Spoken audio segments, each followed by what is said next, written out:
inside another dimension, face battling barbarians and evil magic on a quest for adventure in a maze of monsters. Once you get into it, you'll never be the same. Hero Quest. Now, with 2 new adventure packs, the legend grows. Hi, welcome back to Night Your Mother's Hobbies. Today, we're going to be painting another of the little mini expansions for Hero Quest. This is the Monk. This comes with a male and a female sculpt. I'll be showing you the male sculpt. And in this one, usually I do an airbrush zenithal, but I thought I'd show you that you don't really have to do that. You can do a rattle can zenithal, and it'll totally look fine in the end, and just as good as all the others. I used Citadel's Chaos Black Primer and their Wraithbone White Primer, but you could use anything you want. So let's get to it. Alright, this guy's got a lot of skin, so we're starting with the skin. We're going to use Guilliman flesh to match his pale flesh. We're going to do pale flesh recipe all around this guy. You can see there's lots of crazy detail, lots of insane detail on this guy. So while I went a little faster and had to do more cleanup from pooling later, if you actually take your time and apply this very nicely and avoid pooling, avoid any tide marks, you can see you will get a crazy amount of detail on this guy. But you'll see also with mine that it's not necessarily going to matter. We can put some of that detail back in. We can fake it till we make it. It'll be A-okay. But just keep that in mind. This guy has insane detail, and you can get more if you are more precise. I'm going with Tarragon Turquoise Pants. A little different from the artwork in that I think he's got blue, straight up just blue pants. But I wanted the female and the male sculpts to match up better, and I liked the turquoise that the female monk had on her artwork. So I thought I'd match that with the male. Black Templar here for his little kung fu booties, ready to explode chalk dust from somebody's chest. So we're going all around on these little feet, and he's also got his hair, and he's also got an eye patch. So be careful around the face, use a small brush, be patient, and go around and get that eye patch taken care of as well. Apothecary White for some extra robe action. He's got some lighter robes around his waist going on top of his pants, as you can see. And so we're just going to go all around. It's the double layer on top that you're going to take care of with that Apothecary, as well as his wrappings on his feet and his arms. We'll hit that with that Apothecary White as well. We're going to use Agrax Earthshade for his waist wrap. I ended up doing 2 coats of this on top, layering it up, and you can just go all around the belt loops and everything, because those are going to be brown regardless. So yeah, you can do 1 if you like it a little brighter, or like me, you can do 2 layers if you want a darker look to it. Volupus Pink is making an appearance, even though I don't think it's in the artwork. I just love this color, as you know, for sword sheaths. I think it adds a huge pop. It's not really ever seen in color schemes, so it's a nice little eye-catching point. So we're going to use that for the sword sheath. Snakebite Leather for all of the leather bits, which is just this belt, his double belt looping around his waist, as well as the sheath belt attaching to the sword. Just go around and catch those, and you'll see it's going to get nice and dark, standing apart from the Agrax Earthshade. For our first bit of layering, we're doing a Retributor armor on all of the gold parts. Now, I did skip over the blocking, but he's only got 2 little parts, the sword and this little buckle. So I'm sure you could pick that out. In case you missed it, here it is. We use Reikland Fleshshade Gloss over top of those parts. Remember, these gloss paints don't exist anymore, so just do layering of a flesh wash and then a gloss varnish, or mix them together. Now we're coming in with war colors here for our first bit of layering, and we're just going to use Turquoise 3 to bring up some of those details on the pants, smooth out any pooling, anything like that. You can see immediately it's brightening up those pants, really vibrant, really nice look. Cadian flesh tone. I mentioned before that I felt that my flesh was a little spotty in places, and so rather than keep the detail of those awesome muscles, I went around and did Cadian flesh tone to even things out, to give me a nice, smoother base coat. If yours came out a lot nicer, a lot smoother while keeping all those crazy details, then by all means, you can totally skip this step and just move right into Kislev Flesh Highlights, which is coming up next, Kislev Flesh Highlights.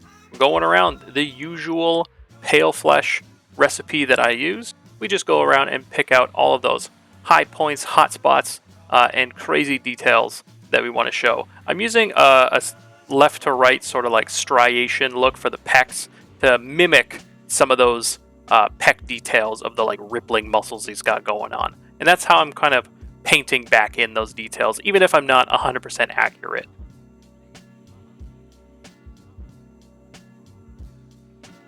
You know what's coming. Pallid Witch Flesh for our pale flesh highlight, our topmost, brightest highlight on the skin. We're going to go around and pick out those points. This guy is bare-chested and naked, and you're going to see how much detail we can just pump and pop out. Those abs are ripply. They're looking like burger buns on there. They are crazy. You can see the chest again on the pecs. I'm doing a little bit of a striation left to right, and that's just going to give us that sinewy look that I lost a little bit when I did that Cadian.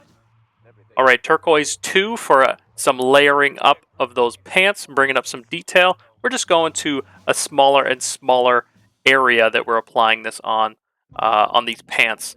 And again, turquoise 1, an even smaller area. We're just brightening up those pants. Turquoise is a crazy fun color, super bright. I love the War Colors one. They're very vibrant, as you can see. So that's going to stand out a lot on this mini. He's going to have that pop of color on his pants, and he won't look so kind of bland. Bold Titanium White. We're using this for the wrappings, going around. I wasn't so accurate, but you can use a smaller brush and be super accurate, going all around, picking them up. You'll be able to see later on the bracers how that ends up looking, and even a bit on these lower ones, even though I started with trying to be accurate but fast with a fatter brush. Long story short, it's going to look good either way. You can either do broad, kind of sweeping motions on those bracers, on the wrappings, and get the same effect as if you are accurate. Chrome, little hot pings on the metallic gold. Guilliman Flesh here for something interesting. We're going to use this on his little scars he's got. He's got scars all over his front and his back. Cool pectoral one. Some awesome scars going on his back, like he's been in lots of cool fights. We're going to pick those out and make sure there's not too much pooling going on. Then we're going to give him that Claremont X-Men anime hair. Macragge Blue for our base mid-tone for the black before we add our very white highlight. Just blocking in, putting some broad strokes in there. Then we come in with that Bold Titanium White again and just add some tiny little strokes of hair details going in the middle of those Macragge Blue midtones. He's got that little bun up there, and then he's got the top of his hair. And then we just base it like we usually do. A gray paint, a texture paint, a dry brush, a wash, and a dry brush.